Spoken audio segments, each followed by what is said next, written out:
Sahana Vavatu Sahano Bhunaktu Saha Viryam Karavavahai Tejasvinavaditamastu ma vidvishavahai.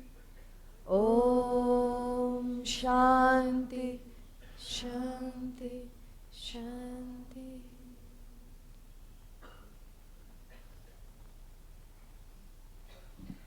(29 to 33), please. Sarvabhutasthamatmanam Sarvabhutani Chatmani Ikshate Yoga Yuktatma Sarvatra Samadarshanaha Yo Mam Pashyati Sarvatra Sarvam Cha Mayi Pashyati Tasyaham na pranashyami Sacha me na pranashyati Sarvabhutassthitam yo mam Bhajatyekatvamasthitaha Sarvatha vartamanopi Sayogi mayi vartate Atmaupam yena sarvatra Samam pashyati yorjuna Sukham va yadi va dukkham Sayogi paramo mataha.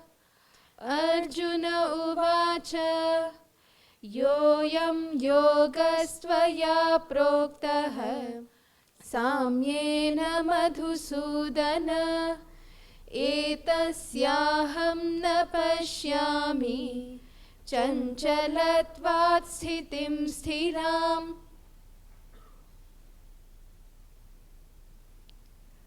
We are on the topic, meditation reveals the self in one and all.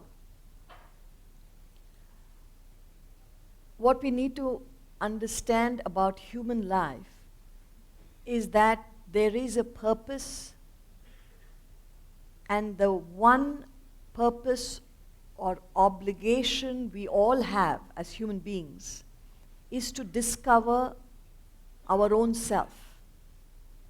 That's why we are given this opportunity called life. Now, what happens in the life of an average human? You are born into this world. When you are born into this world, you come with what we call vasanas. Vasanas are nothing but your own innate tendencies, your nature. And each one is distinct and different from the other because of vasanas. Now, from where did you get these vasanas? Each one's vasanas come from their own past actions. How far back, we don't know. We can only say you are today a product of what? Your own past. When we say past, whatever actions you have performed, whatever emotions you have felt, encouraged, whatever ideas you have gone through, the sum total of all that you have done this day backward is the cause. And you, as you are today, good, bad, right, wrong, happy, unhappy, progressive, regressive, whatever you are, that is the effect. So this starts right from birth.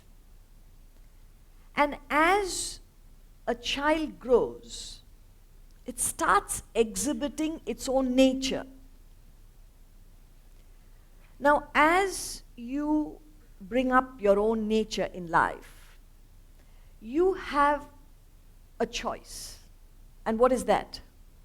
You can go into this world trying to fulfill your own nature, which is natural. Or, while you are performing whatever you want to do in this world, you also have the choice to find out the purpose of your life. Like we said yesterday, you treat this opportunity, life, as a means to an end, not as an end in itself. Now, in a classroom like this, we have an opportunity to look at life in a different way. Otherwise, you just go into the motions of life. What have we done up till now? So you wake up in the morning, you go through the motions through the day, and then you retire in the evening, wake up the next day, go through the motions again, retire the next day. Weeks pass, months pass, years pass. We're doing the same thing over and over again. Some of us should stop and think, is this all? Or is there something more? And as you go along in your life, you're happy, you're unhappy, good things happen, bad things happen, you manage. And this is about all. What else are we doing? Now, what we don't understand, which we said the first day, you've come into this world. One day you have to go. So what do you achieve? All that you have done in this lifetime, none of that comes with you. You come alone, you go alone. The only thing that will stay with you is your knowledge or ignorance of the truth. What have we done about that? Next to nothing.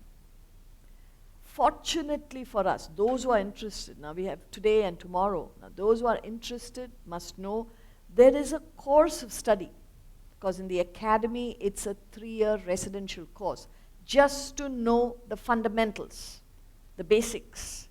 And it's just not knowledge. There we aim at an overall development of the human being. So at least in 3 years, you know what to do with yourself. You know how to make the choices better than when you were earlier. And thereafter, it depends on you. Now, it's meant for youngsters. But those who are really interested and have crossed the age bar, you could opt for the e-learning. I'm sure they've been announcing it and the rest of it, but it is something that you can take up right now. You don't have to waste time if you're inspired. And it's a course of study. The entire 3 years is available.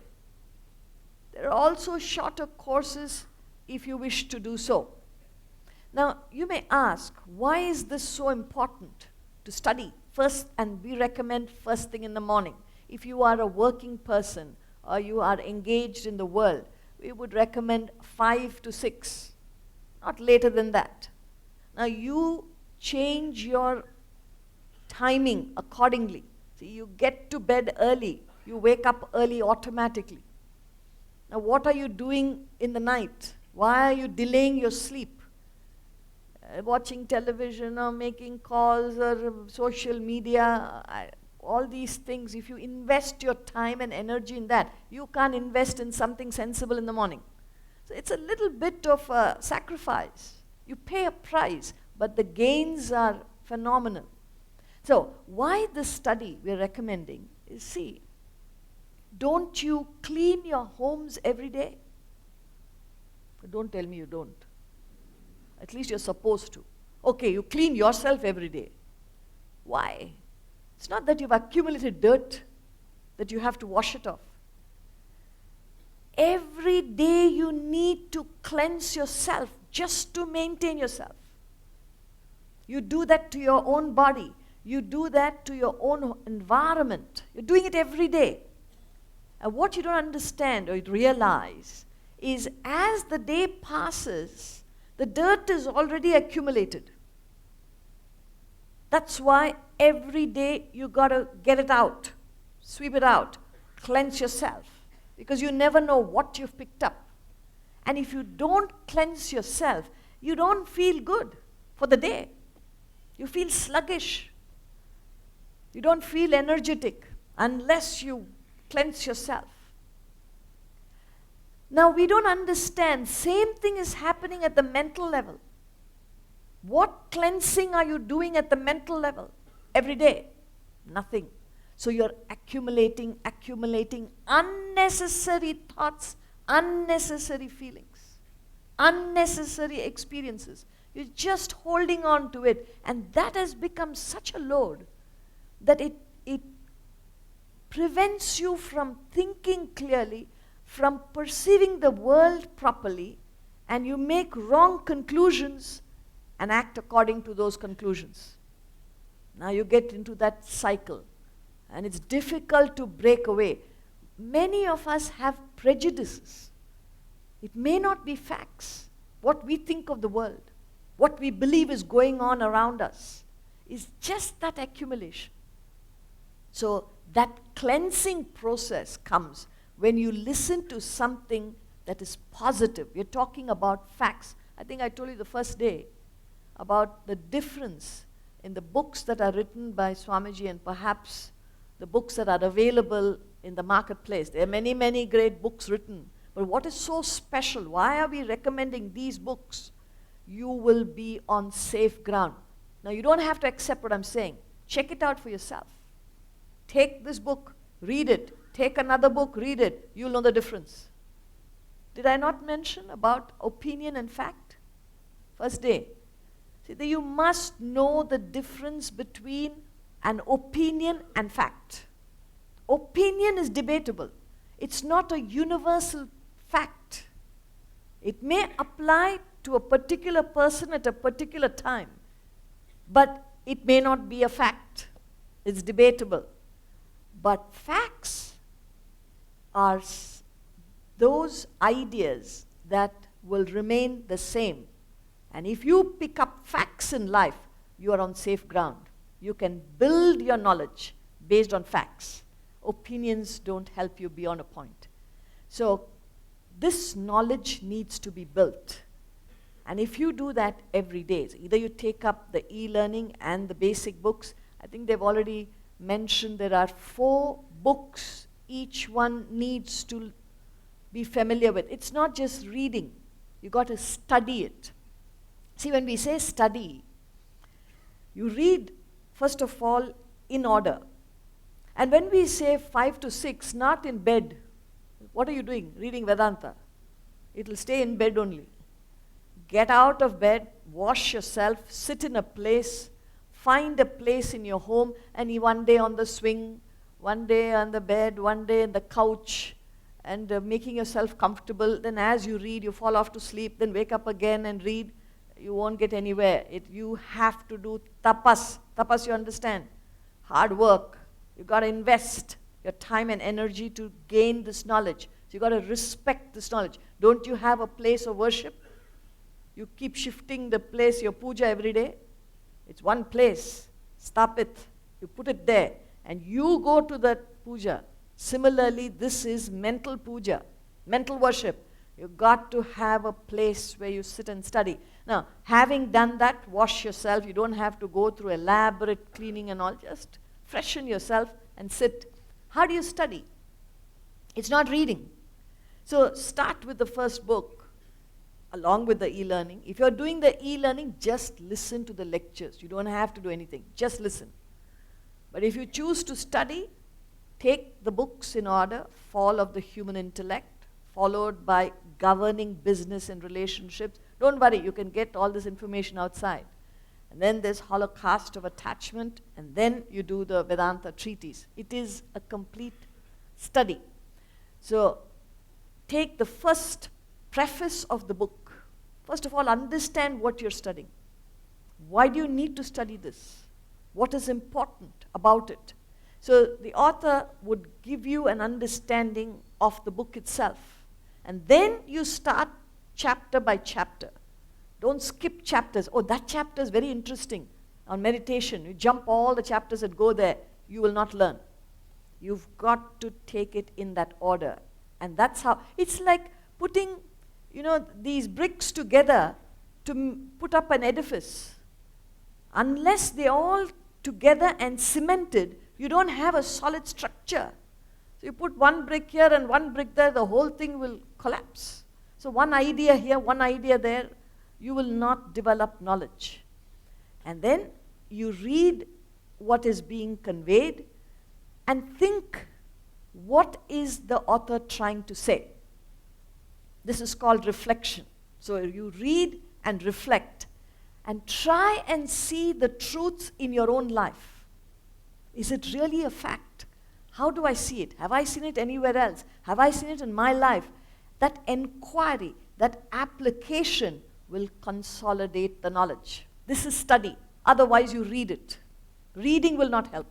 You have to. It's like food you put in your mouth, you chew it for a while, and then it is passed on to your digestive system.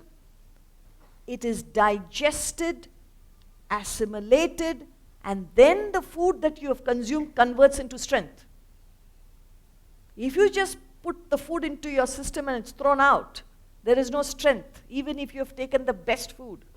It must be digested, assimilated.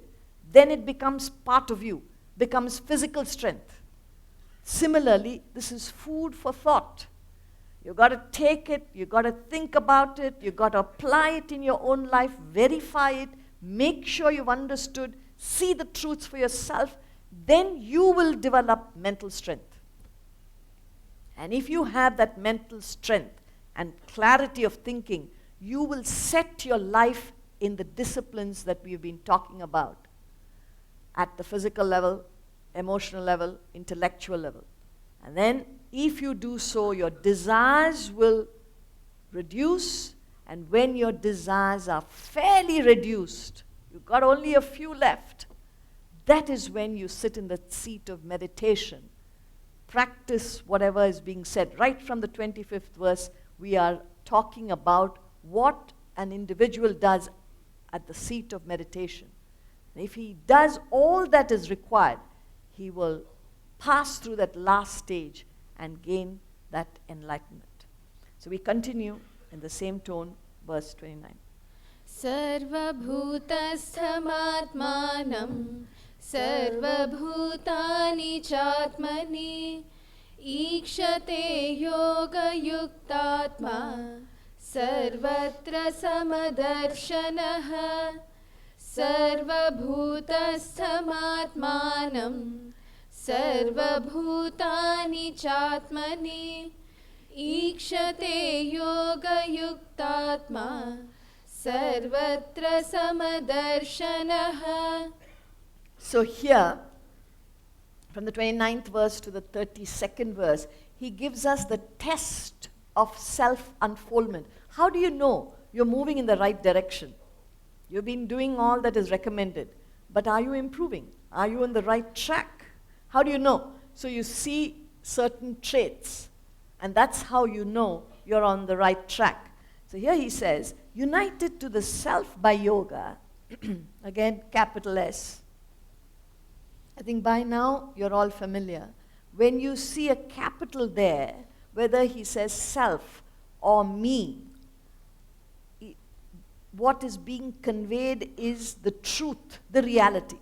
See, whether you use the word self in you, the God principle in you, the truth, the reality, Atman, Brahman, these are all synonyms. So you can use whatever term you're comfortable with.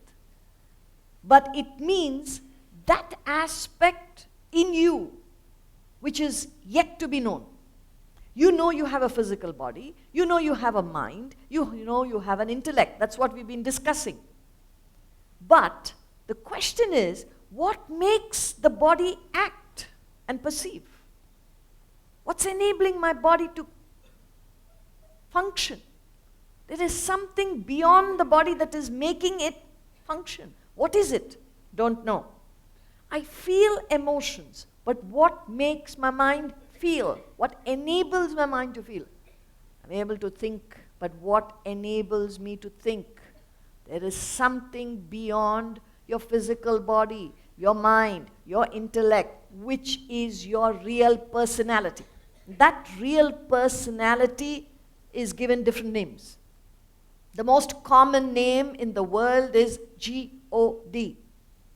God. Now, who is God? Where is God? How do you find God? Nobody understands that.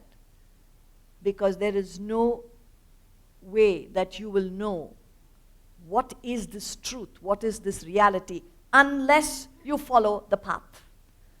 So he says, all the preparation has been done, a person has been sincerely following the process, and what do you find? You see the nature and behavior of an enlightened person. Now, one thing I must caution you, when you read a scripture like the Bhagavad Gita, every verse speaks in two tongues, meaning two ways you can interpret every verse. One is the ultimate state of perfection, that 100th mark. That's what he's talking about. But if you're not able to understand, how do you get there? I'm nowhere in the picture right now. You don't have to worry. You can apply the same truth in a relative sense. To the extent you are able to do that, to that extent you've improved. So that is what we mean. In a relative sense, these truths apply. In the absolute sense, also the same truth applies.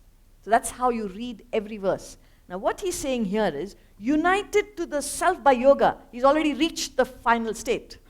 Now you're not there. You can keep uniting to the higher and higher values of life. Through yoga, again, is just a path where you evolve to becoming a better human. Then he says, he sees the self in all beings. So this is the test. Do you see the same self in all beings? Because the same truth is in one and all. Not only human beings, other creatures, all living creatures. What is enabling a worm to exist is the same principle that enables a scientist to discover truths. There's no difference. The expressions may be different, but that entity is one unifying entity. Are you able to see that? Are you able to suspect that? Just as there is one unifying entity, electricity, but it enables different equipments to express in different ways. But the entity is one. One unifying entity, electricity. Similarly, there is this one truth. See, when you meet a person who annoys you, even then you should be able to see, x-ray through the annoyance and say, that which enables this person to annoy me is the truth. Not what he is saying to me. You can actually say, only thing is you can't say aloud, especially when you go home and the wife starts nagging and it goes on. You can say, that which enables her to speak is the truth, not what she speaks. If you are able to switch on without saying it aloud, because if you say it aloud, you can't come back here tomorrow, last day. That attitude will make life an entertainment. See, why do you watch movies? What do you see in a movie? Mother-in-law and daughter-in-law fighting. That you're enjoying. But in life, when you fight at home, you are terrified, you are annoyed, you're anxious, you're angry, all the emotions you feel. But in the movie, you are enjoying. You'll ask for more popcorn, more Coca-Cola, because you're enjoying it. You have an objective view in the movie. That is the secret of enjoyment. But in life, you become involved. You get affected. Therefore, you don't enjoy. If only you develop this attitude, every aspect of life you'll enjoy. The best of experiences, even the worst of experiences. You say, what a test this is. If misfortune comes, it all comes together. What a test, what a test. It's like an exam, tough exam. That's all. You don't get affected. You don't get worried. You don't get anxious. You don't get depressed. You are cool. That's the attitude you will have. So that's the test. And the test is you are able to x-ray through all these differences and see that one self. And then he says, you see all beings in the self. He sees the same everywhere. That vision will develop when you gain enlightenment. But even before you get there, you got to learn to see the unity in the diversity. That's the way to go. Continues. Yo mam pashyati sarvatra sarvam cha mayi pashyati tasyaham na pranashyami sacha me na pranashyati. Yo mam pashyati sarvatra sarvam cha mayi pashyati tasyaham na pranashyami sacha me na pranashyati. Now here, I did say from 29 to 32, he talks about the test of unfoldment. And also it gives us the way to check ourselves. So that's what we're discussing. Now here he says, he who sees me. Now there's a capital. Now you can change it to truth, the reality. He who sees the truth, the reality everywhere, and sees all in the truth, in me, I am not lost to him, nor is he lost to me. Now first of all, that state, that ultimate state is pashyati, sees. He has this constant vision or an awareness that all this that I'm seeing is nothing but an expression of that one truth, one reality. He sees that.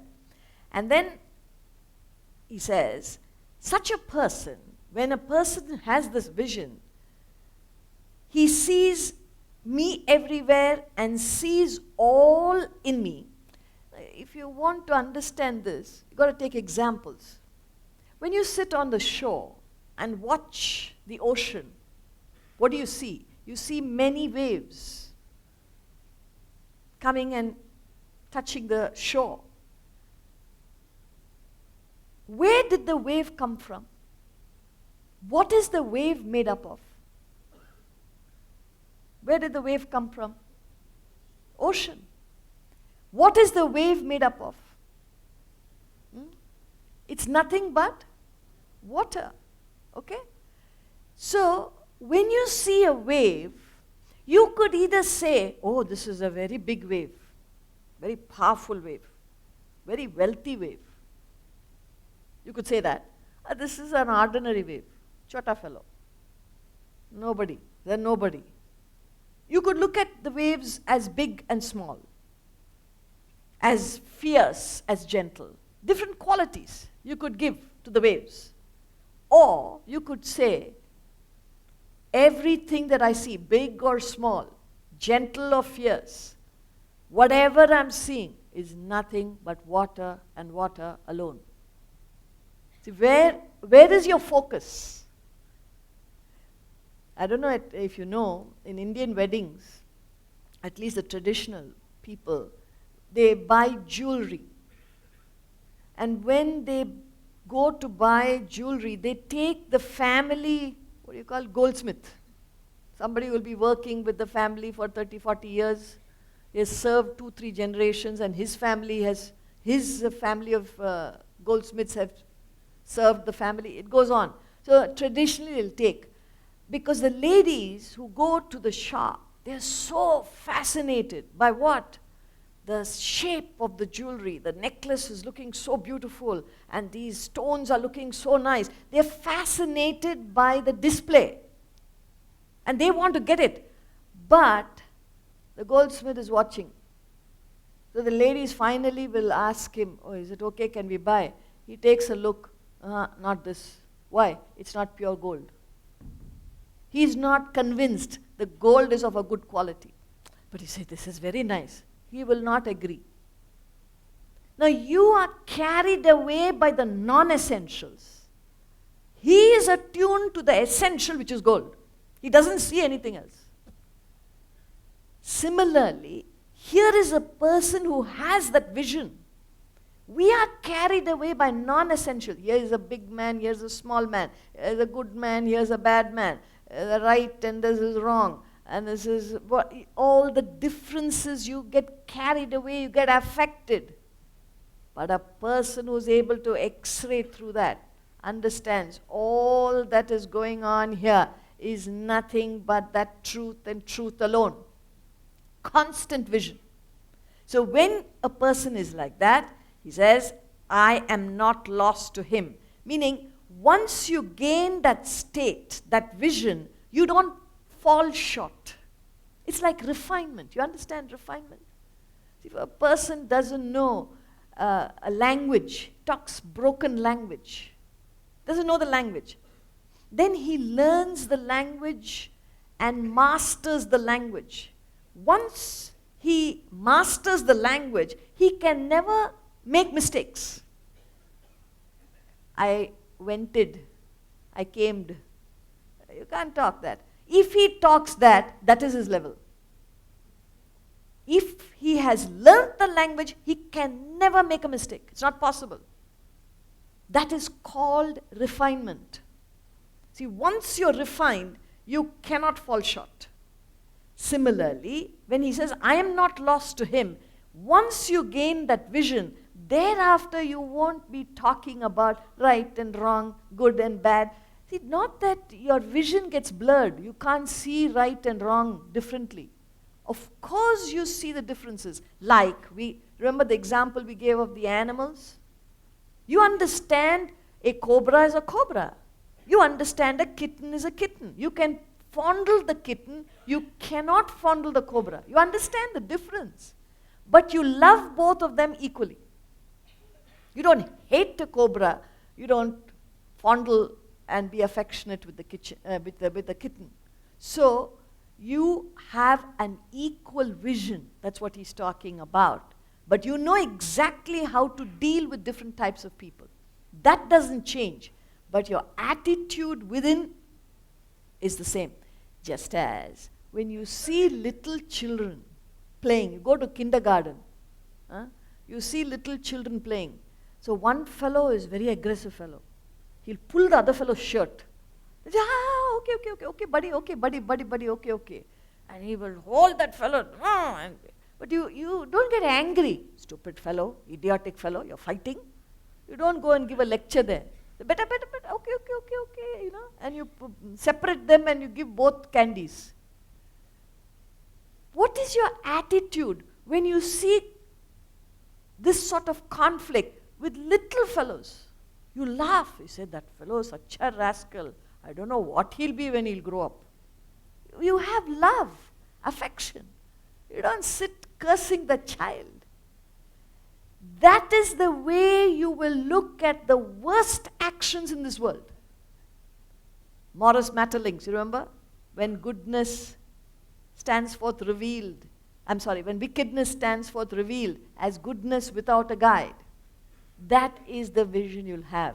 And once you gain that vision, you will never fall short. I am not lost to him, and he is not lost to me. Meaning, when that person reaches such a state, whatever he does, he manifests that infinite nature. He is divine in whatever he expresses. His very presence is divine. His feelings are divine. His thinking and expression is divine. So he says, he is not lost to me. It's a poetic way of saying, you are nothing but a manifestation of divinity and goodness. That will happen when you refine yourself and gain that vision. Continues. Sarvabhutasthhitam yo mam bhajatyekatvamasthitah sarvatha vartamanopi sayogi mayi vartate. Sarvabhutasthhitam yo mam bhajatyekatvamasthitah sarvatha vartamanopi sayogi mayi vartate. He continues the test of self-unfoldment. Have you improved? Are you a better human? How do you know it? These are the ways by which you find out. So he who, this is a very interesting construction in the Bhagavad Gita. The word yaha means he who. So you're not asked, are you American or a Japanese or African or Chinese or Indian? No. As long as you're a human being, you'll understand this. You're not asked which religion you're following. Are you a Hindu or a Muslim or a Christian or a Buddhist? Or you're not asked these questions. You follow whatever you want. That's your business. Are you a good human? Full stop. That's the only question. Are you a human? If you are a human, you need this. And it doesn't matter who. Man, woman, young, old. It doesn't matter. All these are non-essentials. But it matters. What do you plan to do with your life? And with this knowledge, you will have the highest quality of life, highest standard of living, meaning you will have efficiency, you will have dynamism, you will be progressive, successful, simply because you have clarity. See, others don't have the clarity as much if you gain the knowledge. Then you may say, how are people successful in the world? They are not studying Bhagavad Gita, but they are successful. People in the world are successful because others are more agitated. These people who are successful are less agitated. That's the only reason. See, who wins a tournament? Even in sport, who wins? The fellow who's more objective, less involved. The person who gets involved loses his concentration and makes mistakes and loses the game. The more agitated, less concentration, you fail. Less agitation, more concentration, you win. This is the secret. So now it's a question of who was less agitated at that point.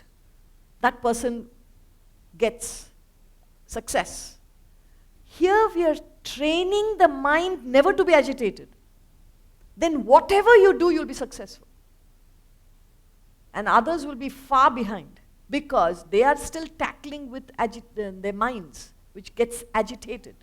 So if you train your mind with your intellect and knowledge, then you become less and less agitated, more and more clear in your thinking, and you will be successful.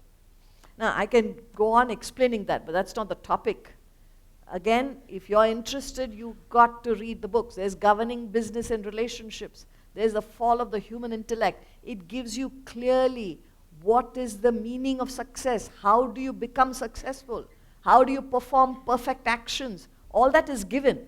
And it's a course, so you have to pick it up and apply it in your own life.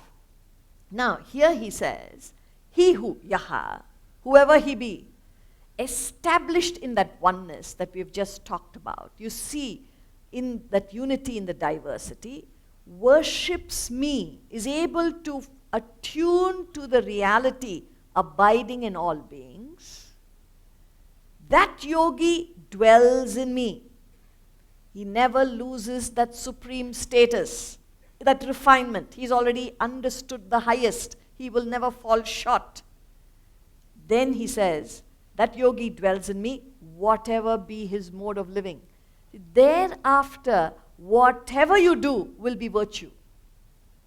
Once you gain this knowledge, it is impossible that you do anything incorrect.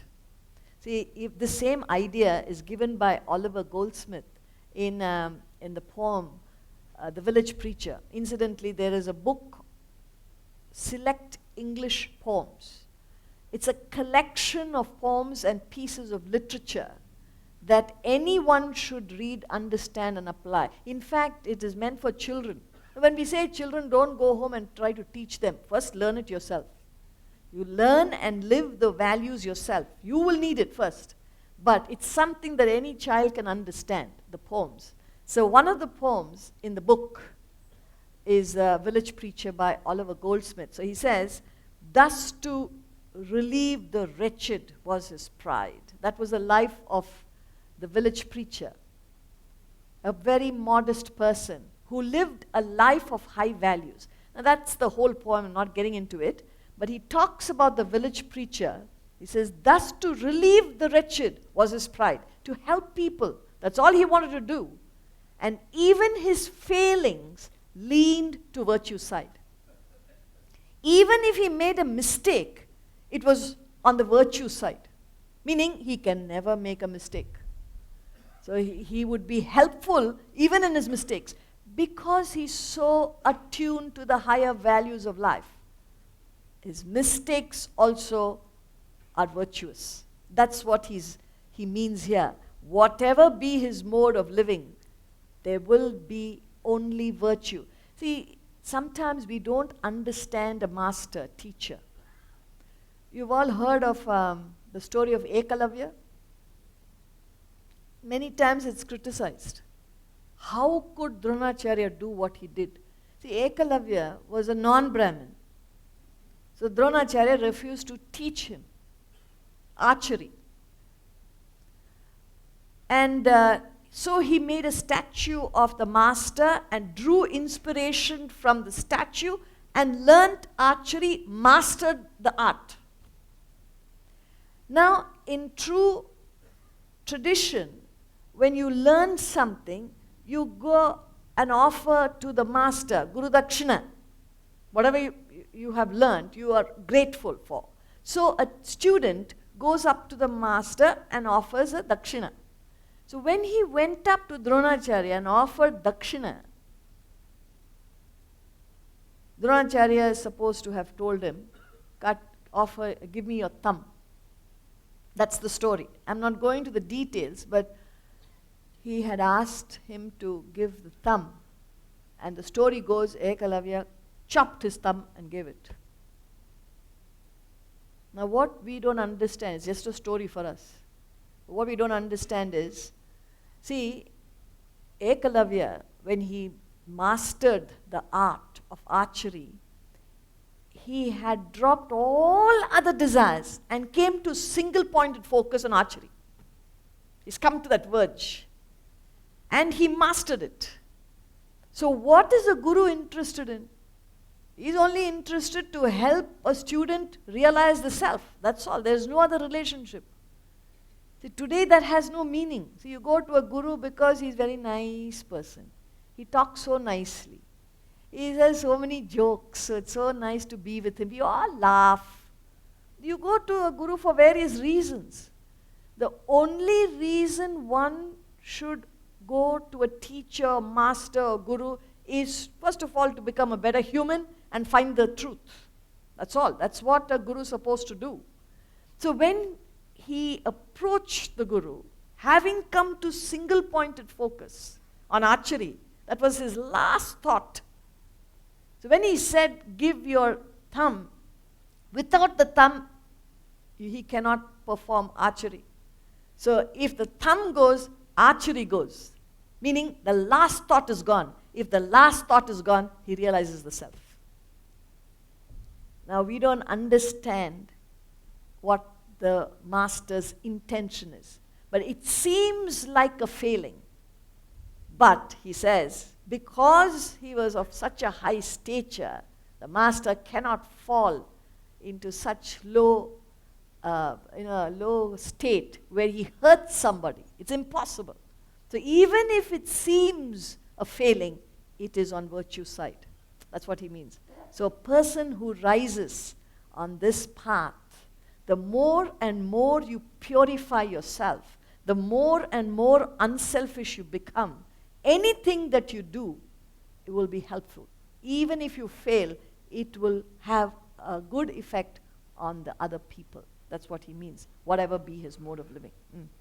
Atmaupamyena sarvatra samam pashyati yorjuna sukham vayadi va dukkham sayogi paramo matah.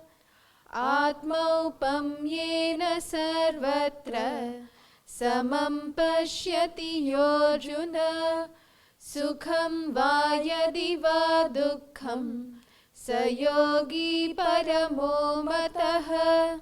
He who, again, yaha, through the likeness of the self, O Arjuna, sees equality everywhere, through joy and sorrow, he is considered a supreme yogi. So, sees one unifying self everywhere. See, with this vision of equality, he maintains absolute equanimity through the fluctuations in the world. Just as when you see those little children doing all sorts of things, some are good, some are mischievous, some are hurtful, all that you see, but you maintain the same love for all of them, same affection you have. There's no difference. But the expressions are different. One fellow's a rascal, one fellow's naughty fellow, one fellow's fighting, he's hitting the other fellow. Even if he hits and hurts, you go and say, okay, take it easy. You don't get angry. If you get angry, then you're on the same level as them. Because you are an adult, you understand their limitations. Children, what to do? They'll grow up, they'll change. That's what you say. But children will be children. How are you able to maintain that? That equanimity. Even though you see wrong things happening. You see that. He stole the other fellow's chocolate and he ate it also. And the other child is crying. Why you go? What happened? He ate my chocolate. He took away the chocolate, ate it also. Says, no. And when you asked him, did you eat the chocolate? No, I didn't have it. Lying. The fellow's a liar. But you say, what a liar that fellow, huh? You gloat over it. Why aren't you affected? Why are you not upset? Because you have risen far above that. You understand. It's nothing. It's just childishness. They'll grow out of it. That's the feeling you have. But when it comes to adults, it's impossible. See, the children will fight with each other. Adult will not fight with the children because of the growth, disparity. Similarly, now we as adults will have differences with each other.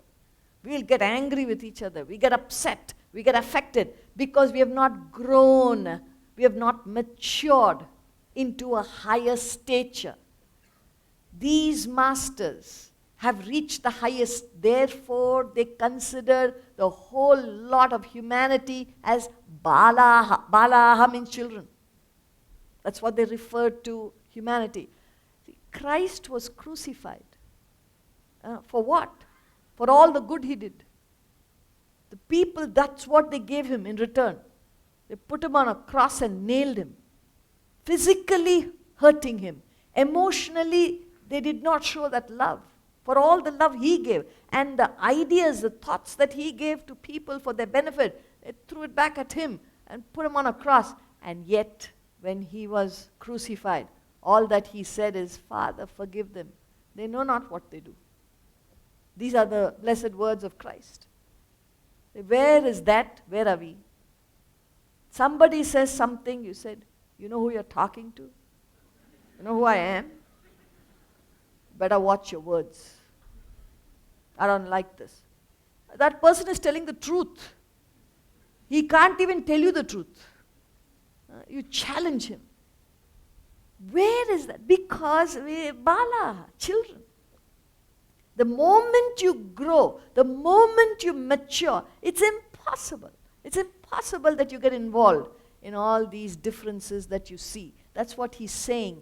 He who, through the likeness of the self, that is getting to the self, that is becoming the self, O Arjuna, sees equality everywhere through joy and sorrow. He just mentions joy and sorrow to say that the world is nothing but pairs and pairs of opposites. The world can never be one thing at a time. It will always be differences. If there is right, there will be wrong. If there is good, there will be bad. If there is joy, there will be sorrow. If there is peace, there will be war. There is never a world without opposites. Now you have to learn how to face these opposites peacefully, equanimously. So when you mature, you're able to take on the pairs of opposites with that mature attitude and remain equanimous in and through the fluctuations. That person, he says, he is considered a supreme yogi. That person is established in this path. Arjuna uvacha yoyam yogastvaya proktaha साम्येन Madhusudan एतस्याहं न पश्यामि चञ्चलत्वात् स्थितिं स्थिराम् अर्जुन उवाच योऽयं योगस्त्वया प्रोक्तः साम्येन मधुसूदन एतस्याहं न पश्यामि चञ्चलत्वात् स्थितिं स्थिराम्. Arjuna said, this yoga of equanimity taught by you, O Madhusudana, another name for Krishna, I do not see its enduring stability owing to restlessness. Now, Arjuna has a doubt. He says, you're talking about this equanimity all the time. How is it possible? Because throughout the Shastras, we are told that the mind is always restless. That is the nature of the mind. And how can such a mind be controlled? How can such a mind be equanimous? So he has this doubt because throughout we have maintained that the mind has two qualities, astira and chanchala. That's what we've been discussing. And it's fickle, it'll change, it is variable, it is inconsistent. Like we have said, the mind in you is like a child in you. Even in a full-grown, mature adult, mind will function like a child. So that is his doubt. How can such a mind ever be equanimous? It doesn't seem practical. So it sounds more idealistic.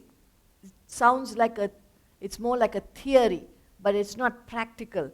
Is his doubt to withdraw the mind from the world and establish it in something higher seems impractical for a man full of action, full of desires. Because you're all the time in the world, running into the world. How can you hold the mind? This is his question, and he continues. Chalam hi manah Krishna pramadhi balavadridham tasyaham nigraham manye vayoriva sudushkaram chanchalam hi manah Krishna pramadhi balavadridham tasyaham nigraham manye vayoriva sudushkaram. The mind, verily, O Krishna, is restless, turbulent, strong, and obstinate. I consider it as difficult to control as the wind. Now, there's a lot of psychology here. Unfortunately, we don't have the time. So this same chapter in the academy, we will do it for several weeks. We're trying to do it in 5 days. Even 5, they'll say, 5 days? How to come for 5 days? I'll come 2 days. Even that you want to shorten. Because we don't understand the depth. There's so much to learn. It's not just knowledge. There's a lot of psychology. See, what we missed, we've just passed it and nobody notices. In the previous verse itself, he says, Aham na pashyami. I do not see. So who is saying that? Arjuna, who's a muddy-headed person, who's confused, who has collapsed on the battlefield. It's like a patient telling a doctor, Doctor, I don't think so, doctor. The doctor's giving you prescription. He's analyzed you. He's told, I think, you got to take antibiotics. See, it's not good for health, antibiotics. If I take, doctor, it's not good. I don't think so. Doctor says, very well, go somewhere and collapse. He's not bothered. See, how can you question?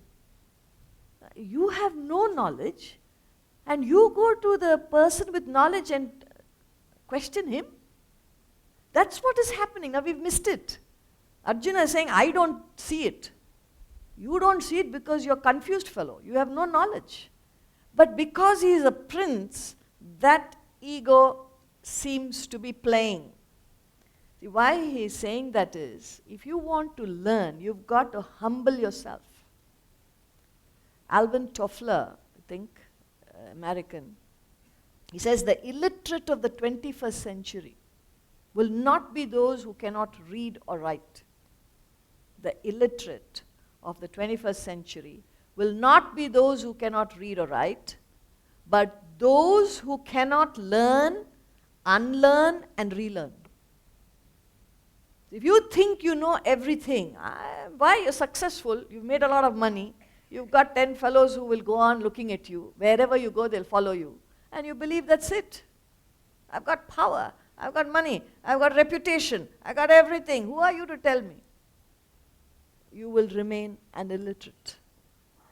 And if you remain an illiterate, you suffer. Because you don't understand things, how it works. So, you've got to be prepared to learn, unlearn what you know perhaps, if necessary, and relearn. So you've got to humble yourself. It's just a slight suggestion that Arjuna has got into a little chakkar. So Krishna will bring him back, don't worry. But I'm just mentioning because it's clearly seen. And then 34th verse, again he says, I consider,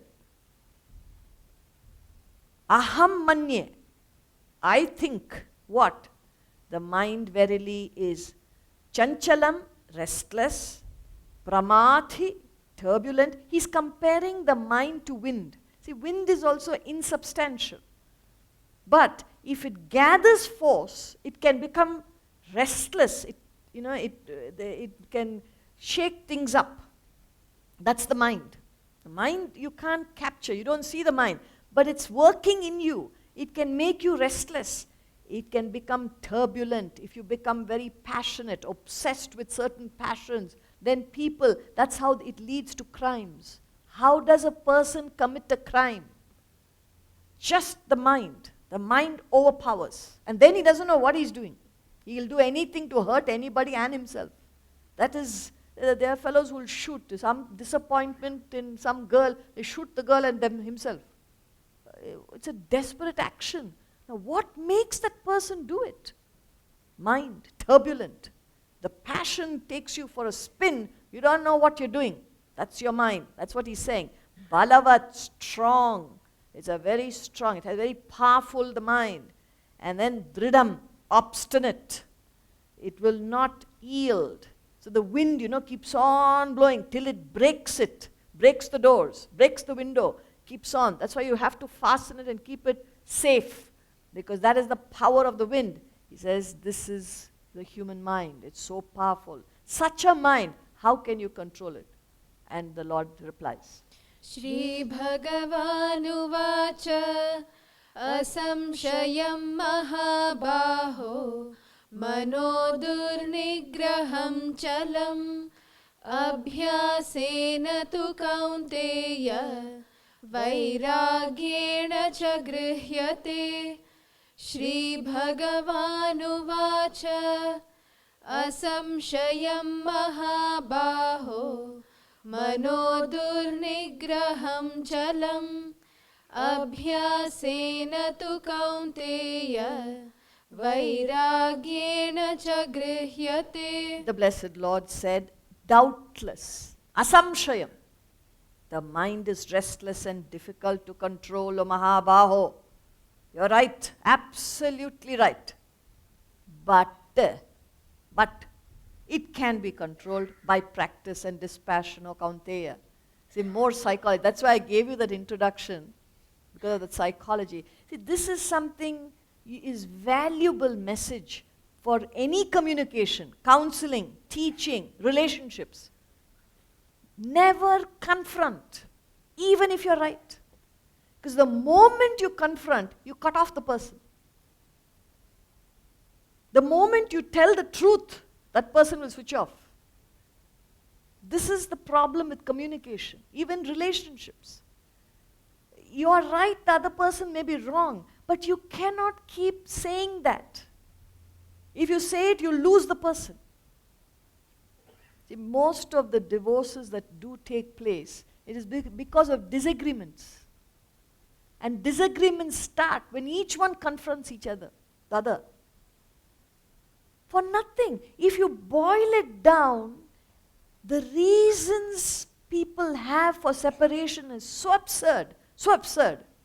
You would have put up with a lot more in other relationships. But here you confront and destroy the relationship. If only we learn to agree, not to be hypocritical, just to get the person around. See, even when you turn a car, you want to turn right. You can't turn at right angle. The car will collapse. You have to take a gentle curve and then move. This is a law. You can't change it. So, with anything, see, people who have tried to say something which is the truth, they have been destroyed by the masses because the masses can't take it. So, even when we talk here, we have to only present the ideas. It's up to you to take it up or leave it. Just presentation. An open presentation. That's all we can do. We can't say, look, what you're doing is wrong. What you're doing is incorrect. We can't say that. Nobody will be here. That's why we are keeping quiet. And also, last day I'm taking chances, one more day. So I can tell you some truths and push off. If I started like this, nobody would have come back. But in 3 days, 4 days, we've got some kind of an understanding. So it's okay. So here, there's a lot of psychologies. First thing Krishna says, Krishna is a giant intellect. Arjuna is the confused fellow who has surrendered to him and said, please guide me. After all that, he's saying, I don't think so. This is our condition, that ego comes up. And we don't know who we are talking to. We don't know how to talk. We don't know how to conduct ourselves. So, Krishna is so patient. He says, undoubtedly, asamshayam, correct Arjuna. What you're saying is absolutely right. I agree with you. In a way, it is true. The mind is restless. The child will be what it is. What happened to the adult is the question. The child in you is the mind. But you have an intellect which is sleeping. That's why in a classroom like this, we are awakening the intellect. We are trying to bring back the intellect, which is something you have but unused. That is why we say you must study, not to become scholars, but to exercise. Remember, I've been repeatedly saying, if you want to be physically fit, you have to go to a gymnasium and work out and work out. Work your muscles out, work your muscles out. You become physically fit, strong. Now, if you want to be strong mentally, you have to go through this mental gymnasium. That's what we're doing every morning. It's like a gymnasium. What? Listening, reading these thoughts, thinking about it, finding the truths for yourself, applying it in life. This is the mental gymnasium going on. If you do it, you become mentally strong. The intellect becomes available to you. That's all we're trying to do. So he says, this mind can be controlled by two things. Abhyasa. Abhyasa. What is that abhyasa? We've already said karma, bhakti, jnana. Action, devotion, knowledge. We've already covered that, the three disciplines. And if you do that, you keep practicing these disciplines, you develop vairagya. Vairagya means a kind of mental withdrawal, a dispassion towards the world. See, this is what gets people worried. Yeah, if I take up Bhagavad Gita, I'll lose my interest in the world. I'll lose passion. I'll not be interested in anything. If we were to coin a term, when you gain this knowledge, what will happen is you will develop. When he says dispassion, it doesn't mean you lose interest. It means that you have a dispassionate passion, if you could coin such a word. A disinterested interest. You don't lose yourself. You're not lost. You're there, but you're not there. You're in it, but some part of you is way beyond it. Just as when you're playing with the children, you're playing with them. You're also going along with whatever they say and what the rules of the game you're following, but you're somewhere else. You're dispassionate. So it won't make a difference to you whether you win or lose, though you are in it. That attitude you will have in everything that you do. That's what he's saying. The mind can be controlled with abhyasa and vairagya. And he continues.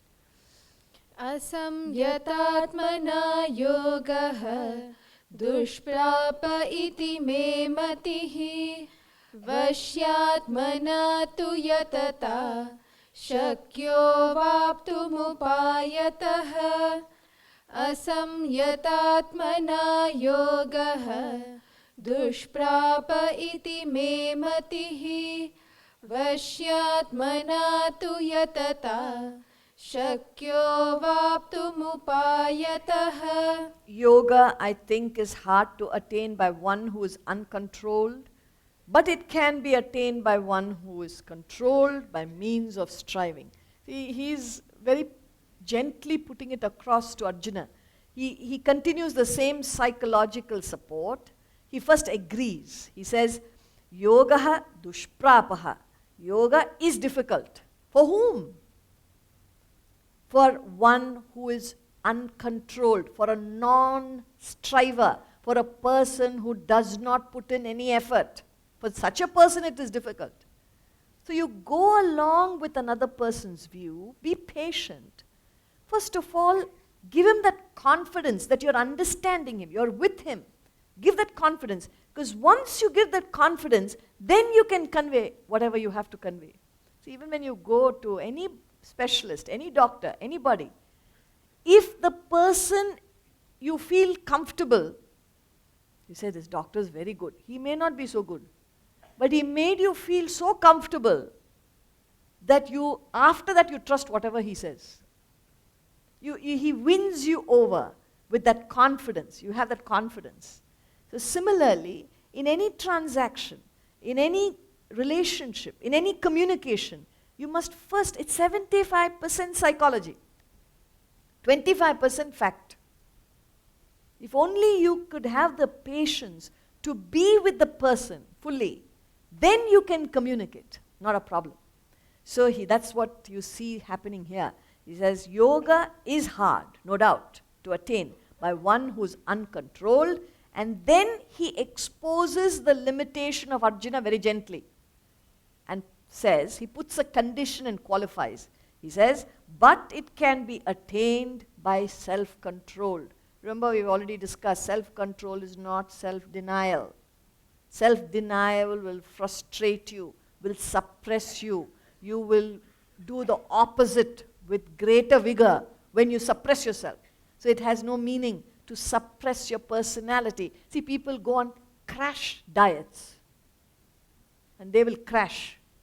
Because you go and detox and crash, what a diet, all that. When you come back, you make up for all that you missed.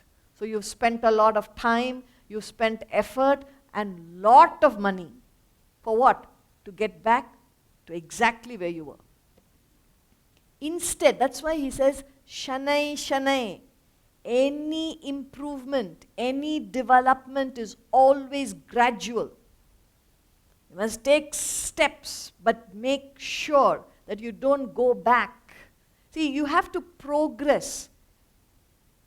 You have to keep moving forward, not moving like a pendulum. You know pendulum? Pendulum goes up and then comes back. Goes up and comes back.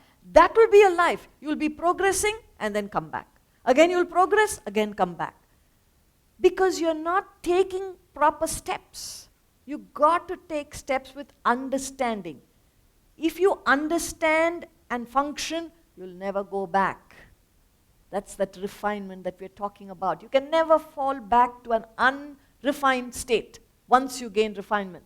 So he says, this state you can achieve when you are self-controlled, which is intelligent regulation of life's activities. See, we suggested that if you're keeping late nights, you're used to sleeping at 12 o'clock, okay, you can't cut it immediately. Make it 11:30 and invest that half an hour, wake up half an hour earlier. Again, if you get used to that, you've disciplined yourself, half an hour earlier you go to sleep, and you're getting up half an hour earlier, make it 11, make it 10:30, keep on cutting and investing in something.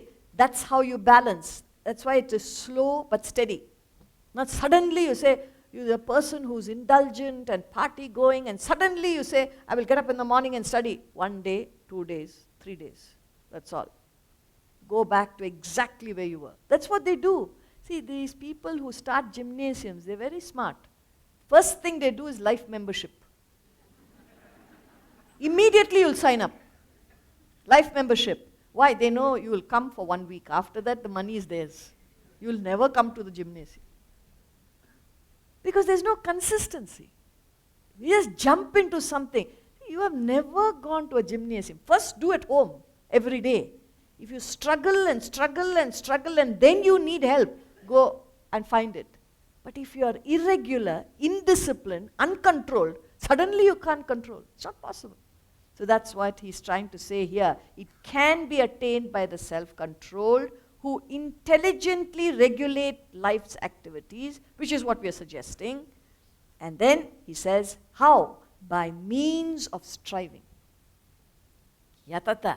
Yatata, unless you strive, struggle, keep on putting in effort, you won't get there. So it's a great life. Your life will be meaningful if you are willing to strive and struggle. In fact, in the Vedanta treatise, the book Swamiji has written, when he talks about a chapter on action, he says, our motto in life, what should be our motto in life? Our motto in life should be to strive, to struggle, not to succeed. I'm not making a mistake. Don't look at me like that. You're all looking, not to succeed. See, it's deliberately put in that way to say, you should be satisfied with work well accomplished. What are you worried about success? Success is automatic. See, if you don't concentrate on present action, what is success? Success is nothing but an effect. Success or failure. Both are effects. Of what? What is the cause? The cause is your own action. So if you ensure your action is perfect, it is automatically success in the future.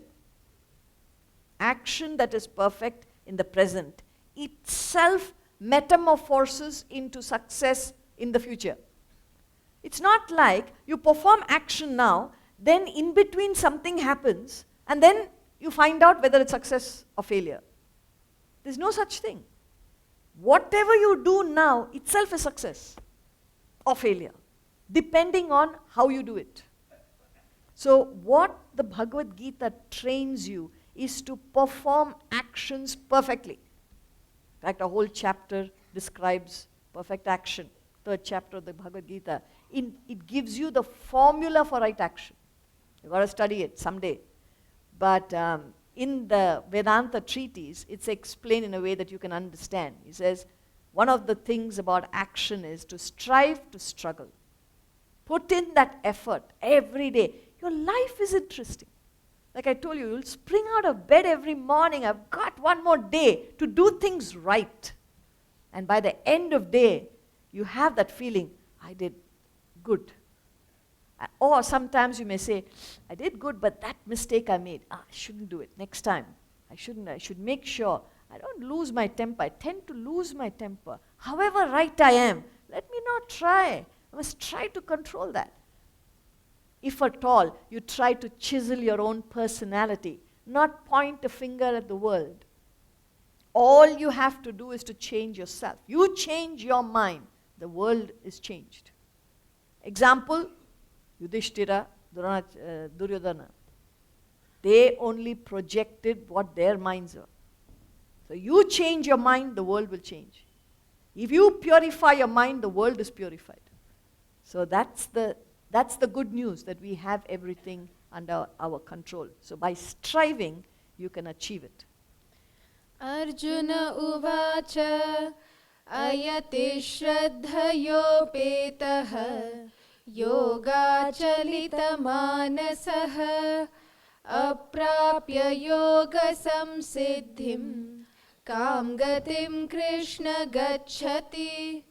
Arjuna uvacha ayati shraddhayopetaha yoga-chalita manasaha aprapya yoga samsiddhim Kam gatim Krishna gacchati. Arjuna has another doubt. Arjuna said, the uncontrolled who possesses Shraddha, translated as faith, whose mind wanders away from yoga, failing to attain perfection in yoga, what end, O Krishna, does he meet? So here he's saying, all right, I understand that there is such a thing as perfection. And I'm imperfect at the moment. I'm not a controlled person. So this uncontrolled person, but I have faith in what you're saying. I'm willing to listen. But once I go back home, like here we are all such good people sitting here and listening to nice things. Moment you step out, a fight may start.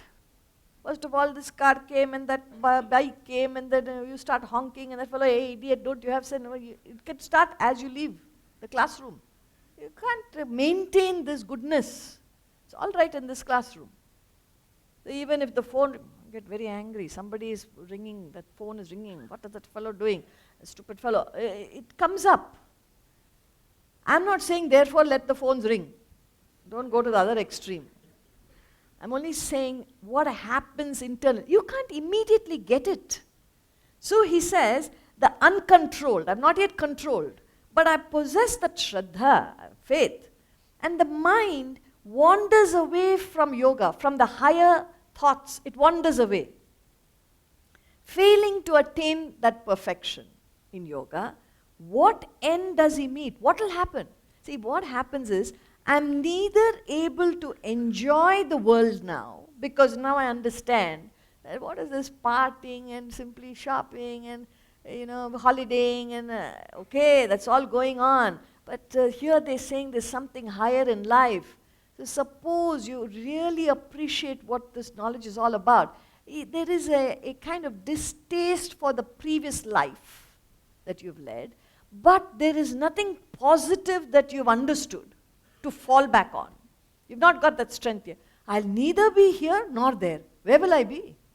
That is his worry. So another thing is the word Shraddha is an important word.